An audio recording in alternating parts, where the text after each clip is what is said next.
Pip, a tiny sprite with iridescent wings, fluttered nervously. The forest of feelings churned around them. A gust of worry rustled the leaves, making Pip's leafy cap bounce. A wave of excitement made the flowers bloom too brightly, overwhelming Pip's amber eyes. "Oh dear," Pip mumbled, tugging at their tiny leaf tunic. "It's all too much." Suddenly, an ancient whisper, soft as moss, brushed against Pip's ear. "Seek the sages of stillness. Complete the Chronicle of Calm." Pip gasped. The Chronicle was a legendary book, its pages scattered, said to restore harmony. Pip needed to find it, for the forest and for their own anxious heart. Pip followed the whisper to a clearing where Sage Zeno sat, ancient as bark, with a beard of roots and moss. "Welcome, little one," Zeno rumbled, his deep eyes reflecting the forest's wisdom. "You seek calm. The first truth is to accept what is natural. The wind blows, the rain falls. You cannot stop them, only choose how you stand." Pip tried to understand, picturing the chaotic forest. "But it's so loud," Pip whispered, still fidgeting. Zeno smiled kindly. "Observe. Don't absorb, Pip. Like a tree accepts the storm, knowing it will pass." Pip nodded, a flicker of hope amidst the lingering worry.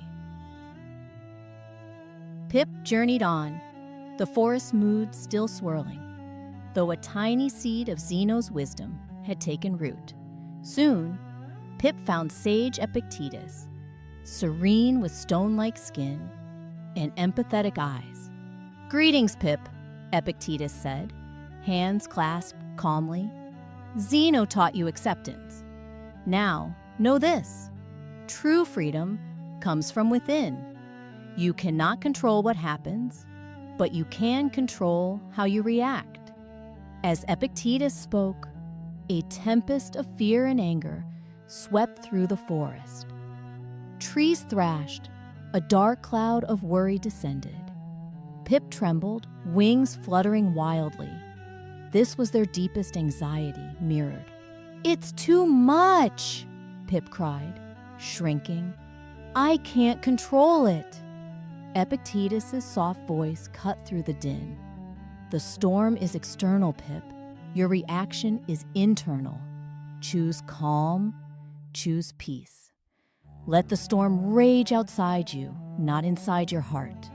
Pip tried, truly tried, to remember.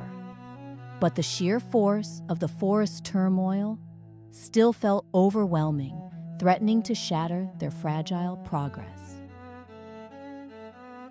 Amidst the raging tempest, Pip remembered the Chronicle. They had to find the last sage.